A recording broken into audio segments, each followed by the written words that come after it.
Many students can become overwhelmed during midterms. Students can have papers due, projects, and tests. Many students feel alone during this time period and don't realize how easy it is to ask for help. Today on Campus Conversation, we'll be visiting Addlestone Library to speak with Lindy Coleman, Study Skills Coordinator at the College of Charleston's Center for Student Learning, a place where students can ask for help. Hello, Ms. Coleman. Thank you for joining us today on Campus Conversation. How are you this morning? I'm very well, thank you. How are you? I'm good. Good. So tell us a little bit about your position here at the Center for Student Learning. I'm the Study Skills Coordinator in the Center for Student Learning, and what that usually means is that I work with students one-on-one on developing better study skills, more efficient and more effective study skills for their college career. What are the different labs that you have here at the center? So every student, regardless of their major, takes math, so we have a math lab. Every student takes a foreign language, so we have a foreign language lab. Every College of Charleston student, no matter what their major, is going to do a lot of writing, so we have a writing lab available, not just for English papers, but for a wide variety of papers.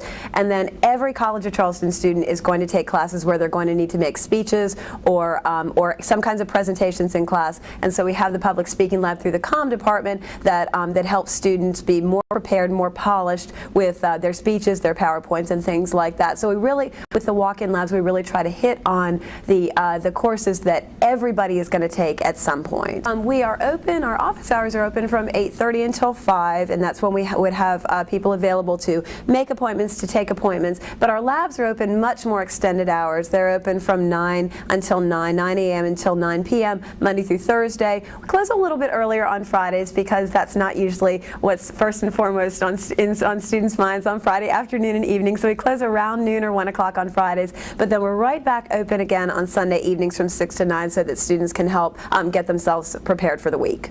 So if students want to get a little bit more one-on-one tutoring, do you recommend them going to the Learning Lab, or do you recommend them getting more of the private tutors? That's a great question. It really depends on the lab and what's going on at the time. In the math lab in particular, the tables are set up for particular math classes, so students might be sitting around a stats table, statistics table, and they might be, the tutors may be rotating around, but the students themselves might be helping themselves. They might be asking and answering questions among themselves, which is a wonderful thing to do. So the tutors in the labs rotate amongst the tables, and they'll help students when they need help. But it's always a great idea for students to work together and to get help from one another. So I would say a lot of different things go on.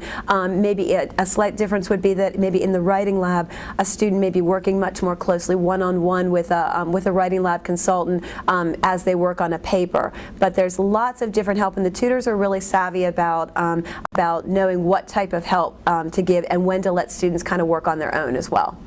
Is the tutoring free for College of Charleston students? Is we pay our tutors, we pay and train our tutors, so obviously they're coming into these positions very interested in their fields, very knowledgeable in their fields, but everybody who's really good in a subject isn't necessarily skilled in helping other students learn that subject. So we take on the training of them, helping them be really excellent tutors, and then we pay them. So all College of Charleston students can get the help that they need, the services that they need for no additional cost. This is a perfect example of their tuition dollars at work.